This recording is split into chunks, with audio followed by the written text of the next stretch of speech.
¿Cómo ser un líder? ¿Por qué la inteligencia emocional sí importa? Por Daniel Goleman. Audiolibro por Fabián Pinzón. Introducción. ¿Qué tiene mayor importancia para conseguir un liderazgo que proporcione resultados? ¿El coeficiente intelectual o la inteligencia emocional? La paradoja es que ambas cosas importan, pero de modos muy diferentes. No hay duda de que, dado un amplio espectro de población, el coeficiente intelectual es el mejor método para organizar a la gente según qué carrera puede realizar. Se requiere un coeficiente de desviación estándar, un CI de 115 o coeficiente intelectual de 115, para asimilar la complejidad cognitiva que profesiones como medicina o derecho, finanzas o cargos ejecutivos de alto nivel. Pero una vez que la gente ya ocupa esos puestos, el CI o coeficiente intelectual deja de tener importancia como indicador de éxito. Se produce lo que se llama efecto suelo para el CI. Todo el mundo que ocupa uno de esos puestos ha sido seleccionado gracias a un alto CI, por lo que todos son muy inteligentes. Pero cuando se trata de predecir quién de todas esas personas altamente inteligentes emergerá para convertirse en el más productivo, el mejor miembro de un equipo o un líder destacado, cobra una mayor importancia la inteligencia emocional. Esto se debe a que las habilidades relativas a la inteligencia emocional, como de bien nos manejamos a nosotros mismos y a nuestras relaciones, son las habilidades que distinguen a aquellos que destacan en lo que hacen. Y cuanto más alto se asciende dentro de una organización, más importancia adquiere la inteligencia emocional para distinguir a los líderes más efectivos. Esta colección de mis ensayos sobre liderazgo IE o inteligencia emocional, principalmente artículos que he escrito en Harvard Business Review, refleja la evolución de mis ideas. Cuando escribí inteligencia emocional a mediados de los años 90, incluí un breve capítulo llamado Dirigiendo con Corazón, que versaba sobre el tema de que los líderes necesitan poseer inteligencia emocional. En esa época se trataba de una idea nueva y bastante radical. Ese capítulo en cuestión, para mi sorpresa, atrajo muchísima atención, en particular de personas que ocupaban puestos directivos. Mientras me documentaba sobre liderazgo IE o inteligencia emocional, para mi siguiente libro, la práctica de la inteligencia emocional, me fui convenciendo cada vez más. Me beneficié de mis prácticas de posgrado con David McClelland, que en ese tiempo era un pionero del método conocido como modelo de gestión por competencias, que permite un análisis sistemático de las fuerzas específicas que hacen que alguien que ocupa un determinado puesto destaque en lo que hace.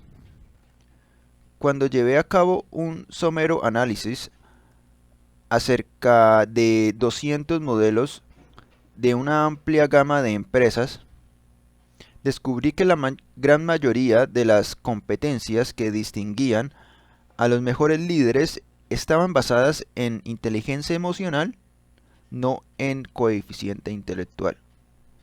Esto atrajo la atención de los editores de la Harvard Business Review, que me pidieron que escribieran un artículo resumiéndolo. Con el título de ¿Qué se requiere para ser un líder? Ese artículo es el primer capítulo de este libro. Mi siguiente artículo para la revista Un liderazgo que proporciona resultados es el segundo capítulo de este libro. Resumía los datos obtenidos por la consultora Hay Group sobre estilos de liderazgo basados en aptitudes de inteligencia emocional y sus diversos impactos en el clima emocional de la organización.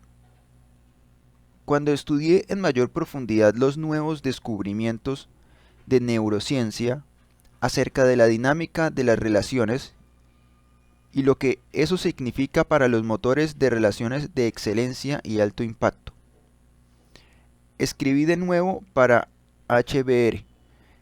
Esos artículos también están incluidos en este libro.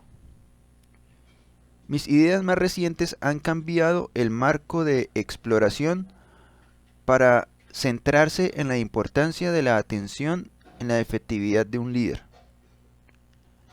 El capítulo La triple atención del líder resume diversas secciones de mi libro Focus. El motor oculto de la excelencia centradas en el liderazgo.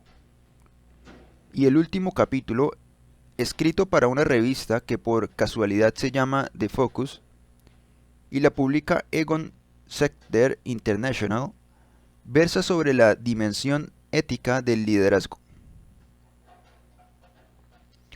También he incluido varias de mis publicaciones en blogs, colocándolas después del capítulo pertinente, que o bien ahondan en el tema o bien lo complementan. La mayoría de ellas aparecieron por primera vez en LinkedIn, otras están extraídas de hbr.com. Espero que mis reflexiones reunidas en este libro te ayuden a lo largo de tu propio viaje hacia el liderazgo. Daniel Coleman, enero 2014. ¿Qué se requiere para ser un líder? Publicado originalmente en Harvard Business Review en diciembre de 1998. Toda persona de negocios conoce alguna historia sobre un ejecutivo de gran inteligencia y dotado de enormes capacidades que fue ascendido a un puesto de liderazgo solo para fracasar en su tarea. Y también conoce alguna historia sobre alguien de sólidas capacidades intelectuales, sólidas pero no extraordinarias, que fue ascendido a un puesto similar y obtuvo un enorme éxito. Semejantes anécdotas apoyan la ampliamente extendida creencia de que identificar a individuos con aquello que es necesario para ser líderes es más un arte que una ciencia. Al fin y al cabo, el estilo personal de quienes se convierten en soberbios líderes varía. Algunos líderes son callados y analíticos. Otros vociferan sus manifiestos desde las cimas de las montañas. Y lo que también es importante, situaciones diferentes requieren diferentes tipos de liderazgo. En la mayoría de las fusiones se necesita un negociador sensible que lleve el timón. Mientras que cuando se trata de un cambio radical de rumbo, lo que hace falta es una autoridad más fuerte. Sin embargo, he descubierto que los líderes más efectivos se parecen en un elemento crucial. Todos ellos poseen un alto grado de lo que ha venido en llamarse inteligencia emocional. No es que el coeficiente intelectual y las capacidades técnicas sean irrelevantes. Importan, pero principalmente como competencias de umbral, es decir, son requerimientos de acceso a los puestos ejecutivos. Pero mi investigación, junto a otros estudios recientes, sugiere que la inteligencia emocional es el sine qua non del liderazgo. Sin ella, una persona puede tener el mejor entrenamiento del mundo, una mente incisiva y analítica, y una provisión interminable de buenas ideas, pero aún así no será un gran líder. Mis colegas y yo nos hemos centrado en cómo la inteligencia emocional funciona en el trabajo. Hemos examinado la relación entre inteligencia emocional y actuación efectiva, especialmente en los líderes. Y hemos observado cómo la inteligencia emocional sale a la luz en el trabajo. ¿Cómo puedes saber si alguien posee inteligencia emocional, por ejemplo? ¿Y cómo puedes reconocerla en ti mismo? Exploremos estas cuestiones en las páginas que siguen, tomando por turnos cada uno de los componentes de la inteligencia emocional. Conciencia de uno mismo, autorregulación, empatía y destreza social. La mayoría de las grandes empresas de hoy en día han contratado a expertos psicológicos para que desarrollen lo que se conoce como modelos de competencias, que ayuden a identificar, entrenar y proporcionar a aquellos que tienen probabilidades de convertirse en nuevas estrellas del firmamento del liderazgo. Los psicólogos también han desarrollado dichos modelos para puestos de inferior nivel. Mientras escribía La práctica de la inteligencia emocional, analicé modelos de competencias de 188 empresas, la mayoría de las cuales eran grandes e incluso multinacionales, así como de agencias gubernamentales. Al llevar a cabo esa tarea, mi objetivo era determinar qué capacidades personales producían un rendimiento sobresaliente dentro de esas organizaciones y hasta qué punto lo producían. Agrupé las capacidades en tres categorías: destrezas puramente técnicas, como la contabilidad y la planificación de negocio; destrezas cognitivas, como el razonamiento analítico; y competencias que demostrasen una inteligencia emocional, como la capacidad de trabajar con otros y la efectividad en el cambio de liderazgo. Para crear algunos de los modelos de competencias, los psicólogos pidieron a los directivos de mayor nivel en las empresas que identificasen las capacidades que tipificaban a los líderes más destacados en su compañía. Para crear otros modelos, los psicólogos empleaban criterios objetivos, como la rentabilidad de una división, para diferenciar a los que mejor rendían de los que solo alcanzaban la media. Esos individuos eran a continuación entrevistados exhaustivamente y puestos a prueba, y después sus capacidades se comparaban entre sí. Ese proceso dio como resultado la creación de listas de los ingredientes que debía poseer un líder altamente efectivo. Las listas abarcaban de los 7 a los 15 elementos, que incluían ingredientes tales como la iniciativa y la visión estratégica. Algunas de las competencias mostraban destrezas puramente cognitivas y basadas en el coeficiente intelectual, o habilidades puramente técnicas, mientras que otras se basaban en capacidades relacionadas con la inteligencia emocional, como la autogestión. Cuando analicé toda esa información, me topé con unos resultados espectaculares. Desde luego, el intelecto era un motor del buen rendimiento. Destrezas cognitivas, como el pensamiento panorámico o una visión a largo plazo, resultaban particularmente importantes. Pero cuando calculé la ratio de las destrezas técnicas y el coeficiente intelectual frente a la inteligencia emocional como ingredientes de un rendimiento excelente, la inteligencia emocional demostró ser el doble de relevante que los otros dos ingredientes en trabajos de cualquier nivel. Además, mi análisis demostró que la inteligencia emocional jugaba un papel de creciente importancia en los puestos más altos de la empresa, en los que las diferencias en cuanto a las destrezas técnicas tenían una importancia insignificante. En otras palabras, cuanto más alta era la posición de una persona, en otras palabras, cuanto más alta era la posición de una persona considerada como un empleado de magnífico rendimiento, más se percibía que sus capacidades relacionadas con la inteligencia emocional eran la razón de su efectividad. Cuando comparé a los empleados de alto rendimiento con aquellos que prestaban un rendimiento dentro de la media, todos ellos en puestos de liderazgo, cerca del 90% de las competencias que los distinguían eran atribuibles a factores de inteligencia emocional, más que aptitudes puramente cognitivas. Otros investigadores han confirmado que la inteligencia emocional no solo distingue a los líderes destacados, sino que también puede relacionarse con lo que ofrecen grandes resultados. Los hallazgos de David McClelland, el renombrado investigador en el campo del comportamiento humano y organizativo, representan un buen ejemplo. En un estudio realizado en 1996 sobre una multinacional de alimentación y bebida, McClelland descubrió que cuando los directivos de alto nivel poseían una amplia masa de competencias de inteligencia emocional, las divisiones que dirigían sobrepasaban en un 20% los beneficios anuales.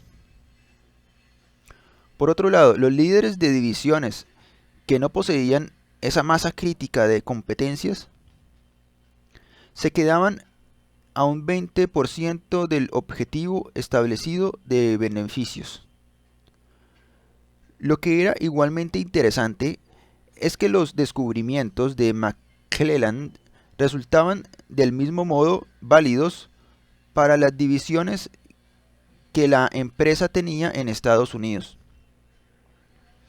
y para las que tenía en Asia y en Europa. En resumidas cuentas, estos números nos muestran un relato convincente acerca de la relación entre el éxito de una empresa y la inteligencia emocional de sus líderes.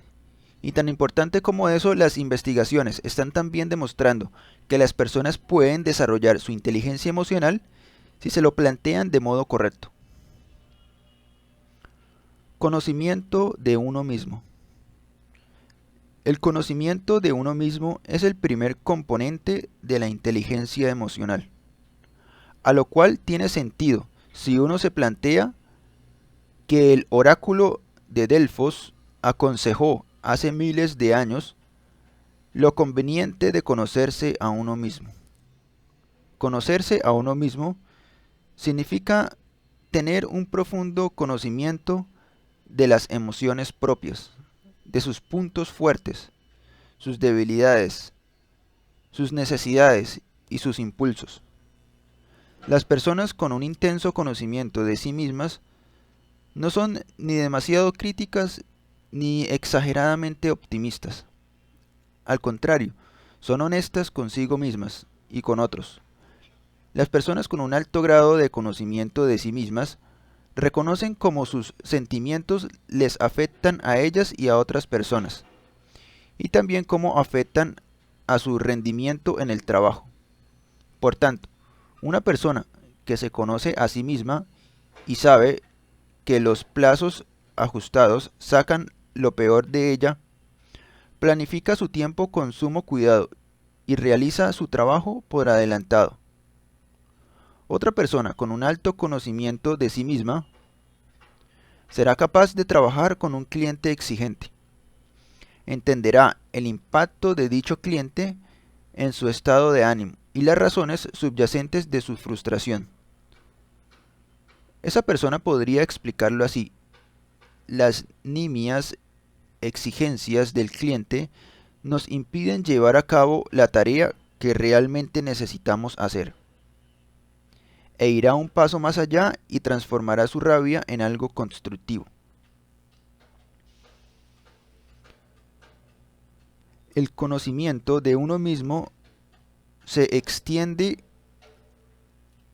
a la comprensión que una persona tiene de sus propios valores y objetivos. Alguien que posee un alto conocimiento de sí mismo sabe a dónde se dirige y por qué. Así, por ejemplo, será capaz de mantenerse firme y rechazar una oferta de trabajo que sea tentadora desde el punto de vista financiero, pero que no se ajuste a sus principios o a sus objetivos a largo plazo. Una persona que carezca de conocimiento de sí misma tenderá a tomar decisiones que le creen trastornos internos al pisotear principios enterrados en su subconsciente. El sueldo parecía bueno, por eso firmé. Podría decir alguien así a los 2 años de haber firmado su contrato.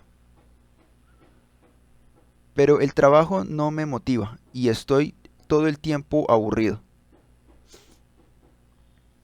Las decisiones que toman las personas que se conocen a sí mismas convergen con sus principios, por lo que con frecuencia el trabajo les proporciona energías.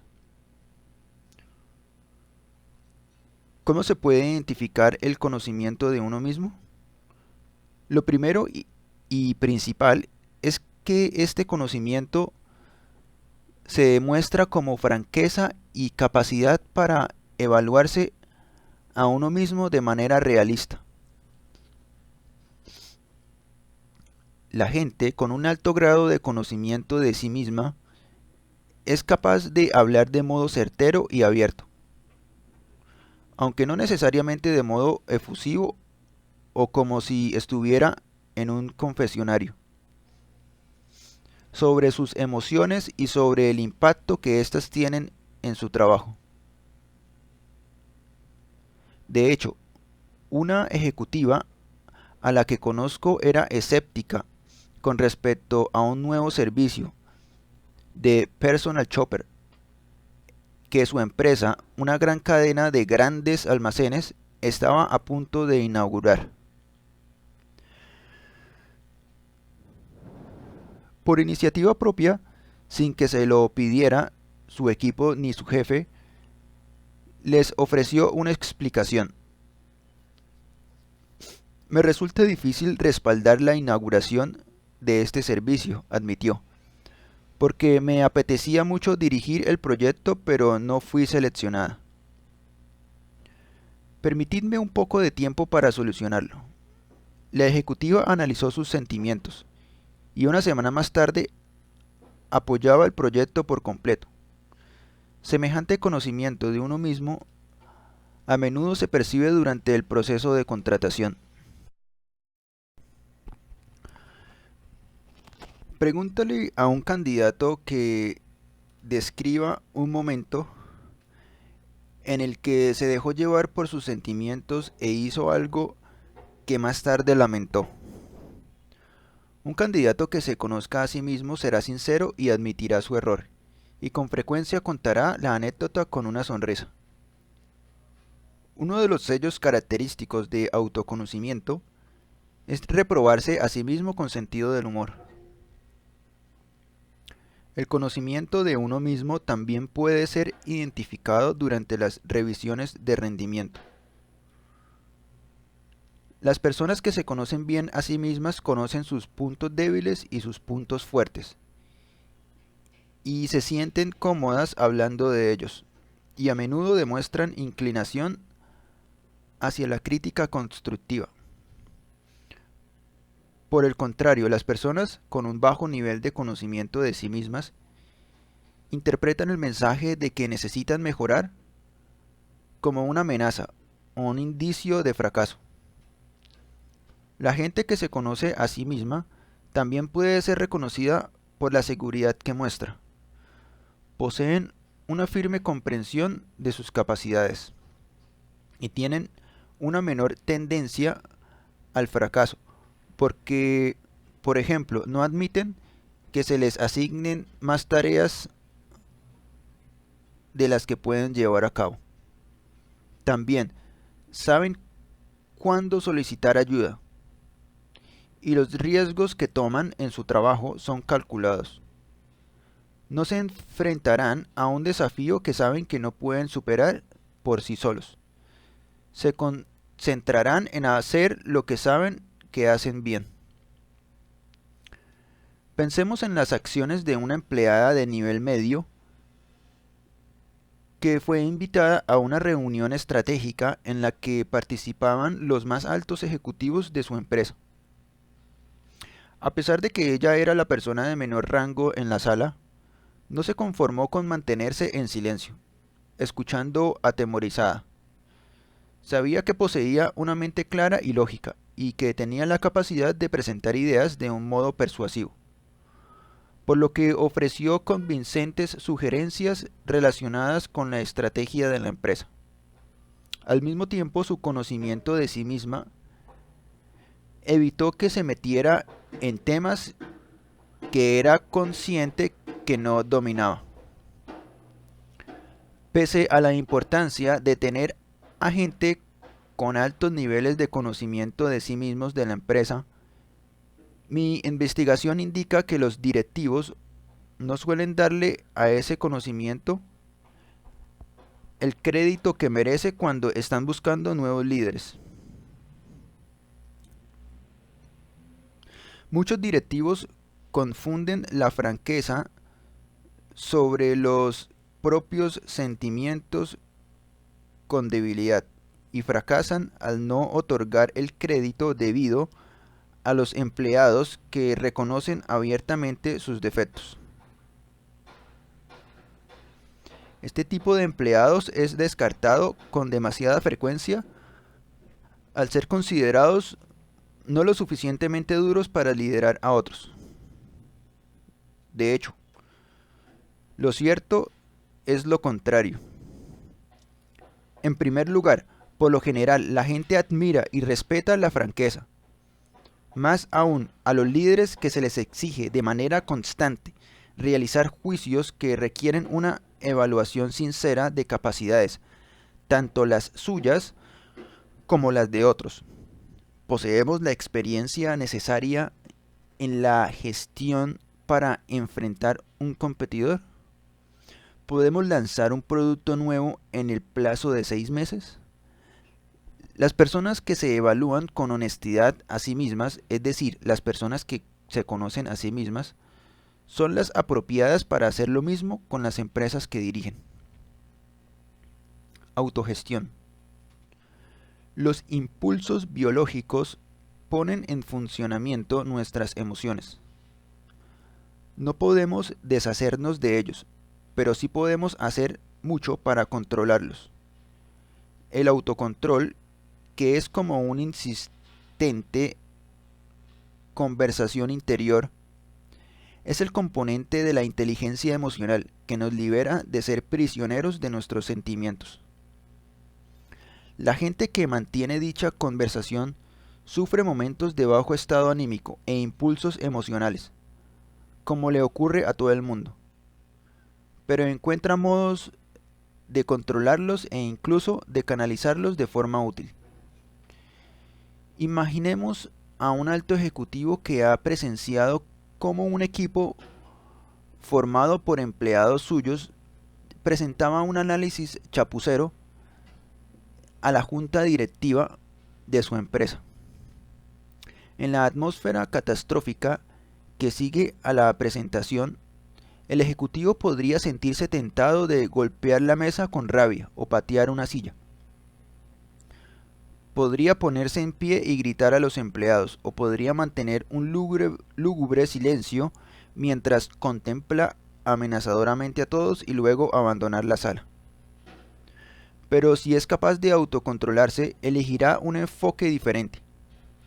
Hará una cuidadosa selección de sus palabras, dejando claro el pobre rendimiento del equipo sin realizar un juicio apresurado.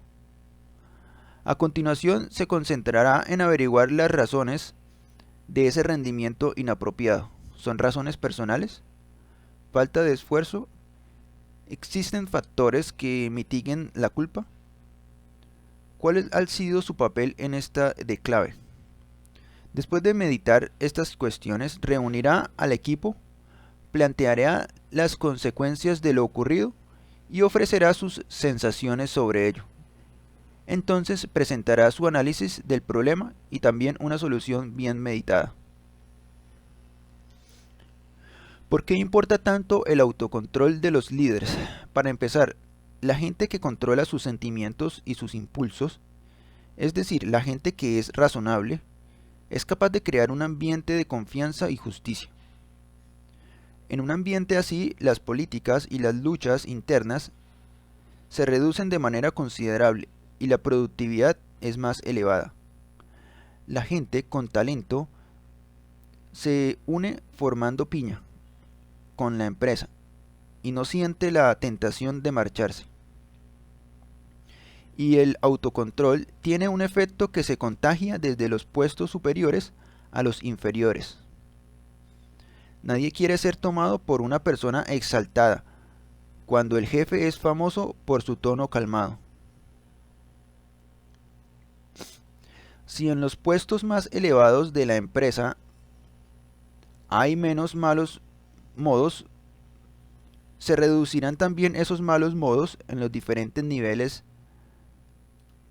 de la organización. En segundo lugar, el autocontrol es importante por razones competitivas. Todo el mundo sabe que en el mundo de los negocios de hoy en día abunda la ambigüedad y el cambio. Las empresas se fusionan y se separan con frecuencia.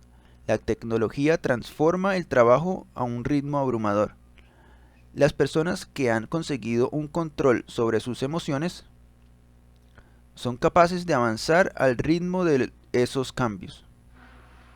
Cuando se anuncia un nuevo programa para la empresa, esas personas no sufren de pánico. Al contrario, son capaces de poner en suspenso su tentación de realizar juicios. Buscan información y atienden a los directivos mientras estos explican las novedades. A medida que la iniciativa avanza, estas personas son capaces de avanzar con ella. En ocasiones, incluso son las que marcan el camino a seguir. Pensemos en el caso de una ejecutiva de una gran empresa de manufacturación. Al igual que sus compañeros, ella llevaba 5 años utilizando cierto programa de software. A través de dicho programa recogía datos y generaba sus propios informes. Y este programa moldeaba su opinión acerca de la estrategia de la empresa. Un día, los directivos anunciaron que se iba a proceder a la instalación de un nuevo programa que cambiaría radicalmente la forma en la que se iba a obtener y a evaluar la información dentro de la compañía. Mientras que muchos de los empleados de la empresa protestaron agriamente por lo perjudicial que sería el cambio, esta ejecutiva reflexionó sobre las razones para instalar el nuevo programa y se convenció de su potencial para mejorar el rendimiento. Atendió con entusiasmo a las sesiones de entrenamiento, mientras que algunos de sus compañeros se negaban a hacerlo, y más tarde fue ascendida y puesta al mando de varias divisiones. En parte por su uso efectivo de la nueva tecnología, quiero insistir aún más en la importancia del autocontrol en un líder y hacer ver que aumenta la integridad. Algo que no es solo una virtud personal, sino también una fuerza organizativa. Muchos de los problemas que se producen en las empresas son causados por comportamientos impulsivos. Raramente la gente planea exagerar los beneficios, engordar las cuentas de gastos, meter la mano en la caja o abusar de una posición de autoridad con fines egoístas. En cambio, si se presenta la oportunidad, la gente, con un bajo control de sus impulsos, la aprovechará. Por el contrario, fijémonos en el comportamiento de un alto ejecutivo de una gran empresa de alimentación. Esta persona era escrupulosamente honesta en sus negociaciones con los distribuidores locales. Su rutina consistía en mostrar con todo detalle su estructura de costes, proporcionando a los distribuidores una imagen realista de la estrategia de precios de la empresa. Este enfoque conllevaba que el ejecutivo en cuestión no pudiera siempre realizar grandes ofertas. Ahora bien, en cierta ocasión, sintió la necesidad de aumentar los beneficios mediante la retención de información acerca de los costes de la empresa. Sin embargo, controló ese impulso, pues comprendió que tenía más sentido a largo plazo contrarrestarlo. Su autocontrol emocional le dio grandes resultados al fortalecer las relaciones con los distribuidores, lo que benefició a la empresa en mayor medida de lo que lo hubiera hecho cualquier beneficio económico a corto plazo. Los indicios de autocontrol emocional, por lo tanto, son fáciles de identificar. Propensión a la reflexión y a la meditación. Aceptación de la ambigüedad y el cambio. E integridad. Capacidad de rechazar los impulsos acuciantes. Del mismo modo que ocurre con el conocimiento de uno mismo, el autocontrol es a menudo mal interpretado. Las personas que pueden controlar sus emociones son a veces tomadas por frías y sus respuestas meditadas se interpretan como una carencia de pasión. Las personas dotadas de temperamentos fuertes son frecuentemente identificadas con líderes clásicos. Sus arrebatos se consideran indicios claros de carisma y autoridad. Pero cuando estas personas llegan a lo más alto, se encuentran con que su impulsividad juega a menudo en su contra. A lo largo de mi investigación nunca he encontrado casos en los que las demostraciones extremas de emociones negativas hayan sido el motor de un buen liderazgo. Bueno, hasta aquí llega este audiolibro. Si les gustó, dale like y grabaré el resto de este libro. Muchas gracias y que tengan un excelente día.